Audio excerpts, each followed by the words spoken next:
পরীক্ষা কেমন হয়েছে? মাশাআল্লাহ ভালো হয়েছে। বৃত্তি বাবা পেতে পারি। শ্রেণী থেকে শুরু করে 27 সেপ্টেম্বর সুন্দর মতো ভালো মতো হয়েছে।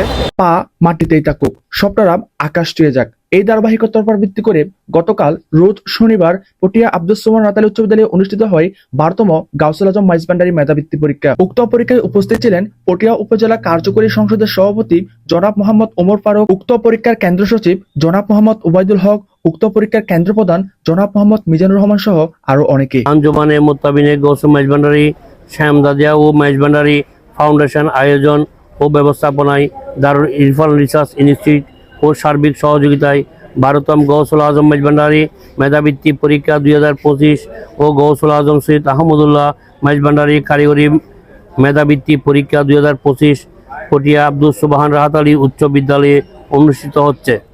আগত সকল পরীক্ষার্থী, অভিভাবক ও শাখা দায়রা খেদমত কমিটির প্রতিনিধি সকলকে পটিয়া উপজেলা শ্যামদাদিয়ার পক্ষ থেকে আন্তরিক শুভেচ্ছা ও অভিনন্দন জানাচ্ছি।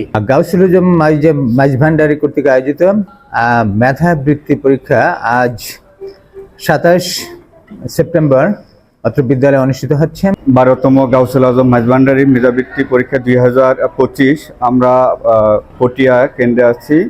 এখানে আজকে প্রায় 600 জন পরীক্ষার্থী বিভিন্ন শ্রেণী, চতুর্থ শ্রেণী থেকে শুরু করে দশম শ্রেণী পর্যন্ত বিভিন্ন স্কুল, মাদ্রাসা এবং ভোকেশনাল কেন্দ্রের পরীক্ষার্থীরা অংশগ্রহণ করছে। গার্ডিয়ানরা বাইরে দাঁড়িয়ে আছে, তাদের কচিকাচারা ভিতরে পরীক্ষা দিচ্ছে। পরীক্ষা শেষে নিজেদের অনুভূতি ব্যক্ত করেন পরীক্ষায় অংশগ্রহণ করা কিছু শিক্ষার্থী এবং তাদের গার্ডিয়ানরা। নাম কি তোমার মুনি? মোহাম্মদ আব্দুল ইমাস। আচ্ছা, আজকে পরীক্ষা কেমন হয়েছে তোমার? ভালো হয়েছে। কোন মাদ্রাসায় তুমি? রশিদাবাদ মোহাম্মদিয়া সুন্নিয়া দাখিল মাদ্রাসা। আচ্ছা, প্রশ্ন সহজ হয়েছে নাকি কঠিন হয়েছে? সহজ। সহজ হয়েছে। বৃত্তি বাবা? পেতে পারি। তাসফিয়া তানজির। পরীক্ষা কেমন হয়েছে? মাশাআল্লাহ ভালো হয়েছে। কোন ক্লাসে তুমি? আমি 5 এ। বৃত্তি বাবা? দেখি না, এখনো জানি না।